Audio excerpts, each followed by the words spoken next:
చేసినప్పుడు పూర్తి చేసినప్పుడు ఆ ప్రజల కళ్ళలో నాకు కనిపించేది ఇవే. గుక్కెడు నిశ్శబ్దం తాగి చిరిగిన చీకట్లు కప్పుకొని పడున్న నాకు కమ్మని ఆశాముద్రమ కానుకగా తెచ్చాం.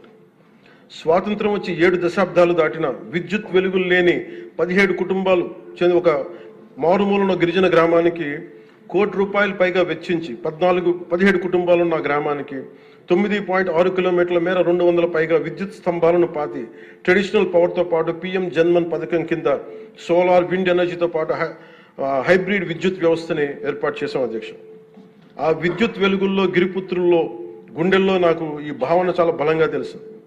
వెలిగిన బల్బును చూసి వారు ఒకటే అనుకున్నారు అధ్యక్ష, పొద్దు గుంకితే చీకట్లో బతికే ప్రజలు ఆ వెలుగుతున్న బల్బును చూసి ఎన్నాళ్ళకి మా అతిథిగా వచ్చాం, ఈ సుధీల కుటీరానికి ఇంత వెలుతురుని తెచ్చామని వారి గుండెల్లో ఉన్న వారికి ఆ భావన నాకు నిజంగా తెలిసింది అధ్యక్ష.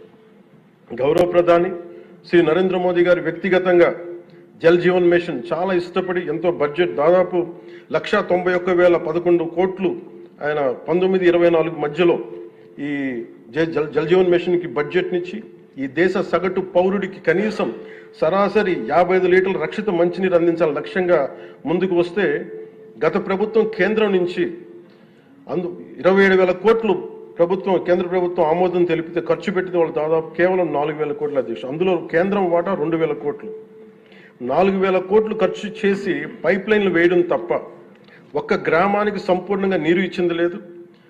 జయజీవన్ ముగిసే నాటికి అలాటెడ్ 27,000 కోట్లు వాళ్ళు ఖర్చు పెట్టింది మినహాయిస్తే 23,000 కోట్లు వినియోగించుకోలేపారు అధ్యక్ష. అలాగే అది ఎక్స్పైర్ అయిపోయిన తర్వాత కూటమి ప్రభుత్వం నారా చంద్రబాబు నాయుడు గారి నాయకత్వంలో అధికారంలోకి వచ్చిన తర్వాత ముఖ్యమంత్రి గారు కూటమి నేతలందరూ కలిసి కేంద్ర నాయకత్వాన్ని అడిగి ఇంకొక పొడించుకోగలిగాం. ఈ ప్రయత్నంలో 1,242 కోట్లతో Uddanam, Dhone, Pulivendula multi village project schemes ని మే నాటికి పూర్తి చేయాలని లక్ష్యంతో ముందుకు వెళ్తున్నాం అధ్యక్ష. అలాగే ఈ కొత్త సంవత్సరంలో కూడా కొత్తగా ఇంకొక 5 జిల్లాలు ఈ ఎక్స్టెండెడ్ పీరియడ్లో కొత్తగా 5 జిల్లాల పరిధిలో 7,910 కోట్లతోటి వచ్చే 2 ఏళ్లలో పూర్తి చేయాలని లక్ష్యంగా పెట్టుకున్నాం అధ్యక్ష. చిత్తూరు, ప్రకాశం, పల్నాడు, ఉభయ గోదావరి జిల్లాలో చేపట్టిన పనులు పూర్తయితే వచ్చే 30 ఏళ్లలో 1,21,00,000 ప్రజల రక్షిత మంచినీటి అవసరాలను తీరుస్తుంది. మిగిలిన 960 కోట్లతోటి మల్టీ విలేజ్ స్కీమ్స్ అలాగే నీటి ఎద్దడి తీవ్రత ఉన్న పంచాయతీ మంచినీటి సమస్యను తీర్చే విధంగా గౌరవ సీఎం గారి ఆధ్వర్యంలో ప్రణాళికలు సిద్ధం చేస్తున్నాం అధ్యక్ష. గత ప్రభుత్వపు అరాచక, అసమర్థ, అవినీతి పాలన వారసత్వపు సమస్యలు ఎంతో ఎన్డీఏ ప్రభుత్వానికి చాలా పెను సవాల్గా మారినాయి. కానీ ముఖ్యమంత్రి గారి పరిపాలనా అనుభవం అన్నింటినీ అధిగమిస్తూ ఇచ్చిన మా ప్రతి మాటని నిలబెట్టుకుంటూ ముందుకెళ్తున్నాం. సంక్షేమం, అభివృద్ధి రెంటిని సమన్వయపరుచుకుంటూ ముందుకు వెళ్తున్నాం. మొన్న గవర్నర్ గారి ప్రసంగంలో అదే ప్రస్ఫుటంగా గోచరించింది.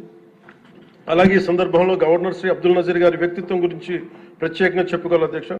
Is a great scholar, legal luminary, a humanist, a devout religious man with a respect for all religions and a great patriot. People of Andhra Pradesh and our NDA government is fortunate for having him as our beloved governor అధ్యక్ష. అలాంటి ఉన్నతమైన వ్యక్తి ముందు ఆ 11 మంది సభ్యులు వారి ప్రసంగ సమయంలో వెల్లోకి వచ్చి రభస చేసిన విధానం చూస్తే నాకు ఒకటే అనిపించింది అధ్యక్ష, హనుమంతుడి ముందు కుప్పి గంతులు వేయడం ఏంటి అని.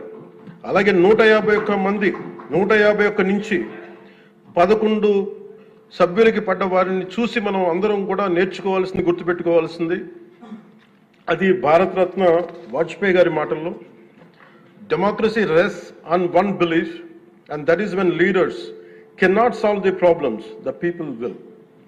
అందుకని ఇది మనం చాలా జాగ్రత్తగా మన భారతరత్న వాజ్పేయి గారి మాటల్ని మనం తీసుకోవాలి అధ్యక్ష. అలాగే under guidance of honourable CM Shri CBN Chandrababu Naidu గారు ఈ భారతరత్న వాజ్పేయి గారి మాటల్లోనే వారు దాన్ని తెలియజేస్తాం అధ్యక్ష.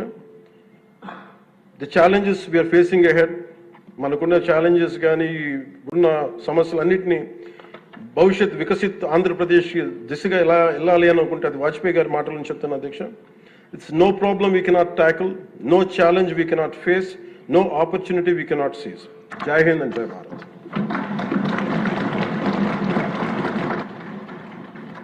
ఇప్పుడు గవర్నర్ గారి ప్రసంగానికి ధన్యవాదములు తెలిపే తీర్మానంపై జరిగే చర్చకు గౌరవ ముఖ్యమంత్రి గారు జవాబు ఇస్తారు.